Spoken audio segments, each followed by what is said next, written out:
කොහොමද ඔය කට්ටියව ලක් crypto YouTube channel එකට සාදරයෙන් පිළිගන්නවා.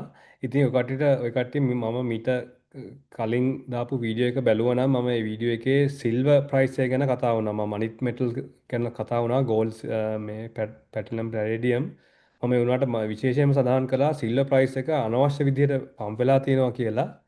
ඒ හින්දා මම සිල්වර් ප්‍රොෆිට් ගන්නවා කියලා කට්ටියට සඳහන් කරා. අපි මේ වීඩියෝ එක විනාඩියකින් විතර වගේ අඩු කාලෙන් පොඩ්ඩක් ඒකේ විස්තරය පොඩ්ඩක් අහලා බලමු. සිල්ව ගත්ත මම ඇත්තටම මේ සිල්ව බායක මේ මාගාව තියෙන සිල්ව බායක මේ සිල්ව බායක මම ගත්තේ ඇත්තටම ඔස්ට්‍රේලියන් ඩොලර්ස් 700කට මේ ගද්දි මිට අවුරුදු 10ට විතර වගේ කලින් 2013 14 කාලේ තමයි මම සිල්ව වලට ඉන්වෙස්ට් කරේ.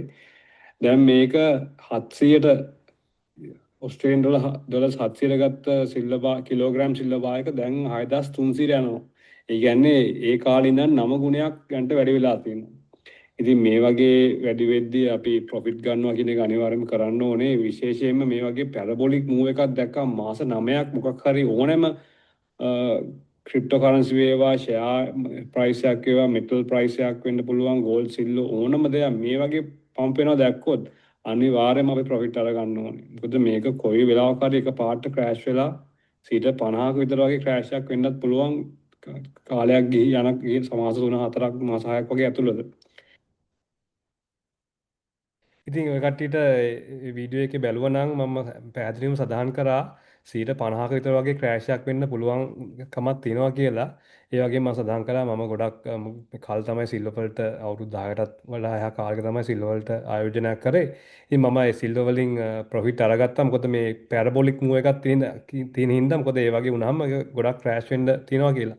ඉතින් මේ වීඩියෝ එක දාලා ඇත්තටම මිත්‍රවරුනි පැය 24ක්වත් ගියේ නෑ. එදා රෑ සිල්වර් ප්‍රයිස් එක 140කින් ක්‍රෑෂ් වෙනවා.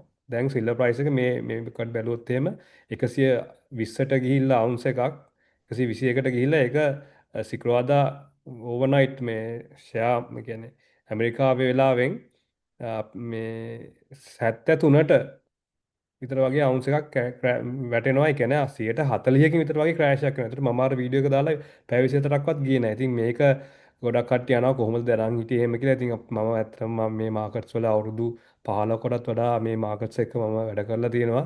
ඉතින් එහෙම කරන කෙනෙක් ඕනම කෙනෙක්ට එහෙම කරනවා නම් මගේ විශේෂත්වයකටත් වඩා ඕනම කෙනෙක් මේ මාකට්ස් එක්ක නිතරම හැප්පිලා තියෙනවා නම් මේ වගේ පැරබොලික් මූව් එක මේකට කියන්නේ පැරබොලික් මූව් මේක මේ එක පාට නිකන් අහසට යනවා වගේ එකක් තමයි පේන්නේ.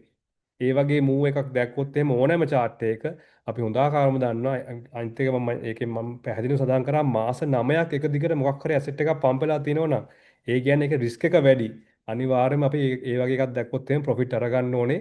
ඉතින් මගේ සිල්වර් වලින් 90ක් විතර වගේ ඒ වෙද්දි විකුණලා තිබ්බා.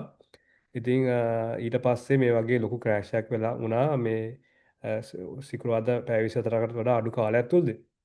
ඉතින් අපි මේකින් තේරුම් ගන්න ඕනේ මේ ඕනෑම ඇසෙට් එකක් අනවශ්‍ය විදිහට වැඩි වෙනවා නම් අනිවාර්යයෙන්ම අපි ඒකේ ප්‍රොෆිට් අර ගන්න ඕනේ. අරගෙන මොකද ඒක වැඩි වෙනවා කියලා කියන්නේ අනවශ්‍ය විදිහට වැඩි වෙනවා. කාලයක් තිස්සේ හිතන්න පොඩි 10%කින් 20කින් විතර වගේ වැඩි වෙලා කොන්සොලිඩේෂන් එකක් ටිකක් කල් ඒ ලෙවල් එකේ තිබිලා ආයෙ වැඩි වෙලා එහෙම යනවා නම් අපිට ප්‍රශ්නයක් නැහැ. උනාට මේ අඩු කාලයක් ඇතුළත මේ වගේ නිකන් අහසට යනවා වගේ නිකන් මේ වගේ පම්පුනොත් එහෙම ඕනෑම chart එක මේ charts කියන්නේ ඕනම එකකට එකයිනේ මේ වගේ chart එකක් දැක්කොත් ඔය කට්ටිය ඕනෑම asset class එකක දැන් ඔය bitcoin cryptocurrency කරන අය හොඳටම දන්නවා 2017 bitcoin එක US ඩොලර්ස් 1000 තිබිලා 20000ට පම්ප් වෙනවා මේ ආකාරයට මේ හා සමානව පම්ප් එකක් තමයි උනේ නැගීමක්.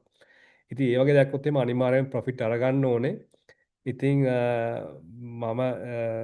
හැබැයි මෙහෙම වුණාට මේ ගෝල්ඩ් සිල්වර් කියන්නේ අවුරුදු 5000කටත් වඩා කාලයක් තිස්සේ මේ අපි මුදල් විදිහට සලකන අපේ කියන්නේ වැලියු එක වෙල්ත් එක අපේ වෙල්ත් එක කියන්නේ අපේ කියන්නේ අපි හම්බ කරපු දෙයක් අපිට ආරක්ෂා කරලා තියාගන්න පුළුවන් විදිහට ඇසෙට් එකක් තමයි ගෝල්ඩ් ඇන්ඩ් සිල්වර් කියලා කියන්නේ. ඒවා කවදාවත් නැති වෙලා යන දෙයක් නෙමේ. අනිත් ෆිසිකලි අපේ අතට අපිට තියාගන්න පුළුවන්. දැන් බිට්කොයින් වගේ ඒවා ඔන්ලයින් තියෙන්නේ. ඉතින් ඉන්ටර්නෙට් එකේ මොකක් හරි ප්‍රශ්නයක් වුණොත් බිට්කොයින් කියලා එකක් පවතින විදිහක් නැහැ. උනාට ගෝල්ඩ් සිල්වර් කියන ඒවා අපි අපේ අතේ ෆිසිකලි අතේ තියාගන්න පුළුවන්. අපි දන්න ලොකර් එක දාලා තියාගන්න පුළුවන්. ඒ තත්ත්වයක් තියෙනවා. උනාට ඒ මොන ඇසෙට් එකක් වුණත් මේ වගේ පම්ප් එකක් දැක්කොත් අපි අනිවාර්යෙන් ප්‍රොෆිට් අරගන්න ඕනේ. මම ඒක පැහැදිලිවම ඒක සඳහන් කරා කට්ටියට. ඒක මම හිතන්නේ ඒ වීඩියෝ එක බලපු අයටත් වෙලාවක් තියෙන්නේ නැතුව ඇති ගෝල් තිබ්බනම් විකුණ ගන්න. උනාට කාලයක් තිස්සේ මේක වැඩි වෙච්ච නිසා මම වීඩියෝ එකක් කරන්න කියලා හිතුවේ. ඉතින් උනාට ඒකෙන් කියන්නේ සිල්වර් ප්‍රයිස් එක හැමදාම වැටලා නැති වෙලාම යනවා කියලා. මේ ඇවිල්ලා මේ පහළට ඇවිල්ලා මේ හරි කොන්සෝල්ඩේට් වෙලා ඊට පස්සේ ආයෙ වැඩි වෙන්න ප්‍රවණතාවක් අනිවාර්යයෙන්ම තියෙනවා පසු කාලීනව. මම මේ අවුරුද්දටම ඊළඟ මාස 6ට 9ටම වගේ ආයෙ මේ ලෙවල් එකට එයි කියලා නම් හිතන්න හරි අමාරුයි. මේ ලෙවල් එක කිට්ටුවට එන්න ආවත් ආයෙත් ඒක ක්‍රෑෂ් වෙලා පහළට වැටෙන්න පුළුවන්. ඒ වගේ මතක් කරන්න කැමතියි මේ ඇමරිකන් කියන්නේ නැස්ඩැක් Dow Jones වගේ ෂෙයා මාකට්ස් වලත් මේ වෙලාවේ අනවශ්‍ය විදිහට වැඩි වෙලා තියෙන්නේ මේ සතිය ඊටාම වැදගත් සතියක්. ඉතින් මේ සතියේ වැඩිලාවක්වත් මේ ඇමරිකාවේ ෂෙයා මාකට්ස් මොකක් හරි වෙලා කඩන් වැටුනොත් එහෙම තවත් මේ ප්‍රයිසස් අඩුවට වෙන්න පුළුවන්. බිට්කොයින් එකත් තව අඩු වෙන්න පුළුවන්.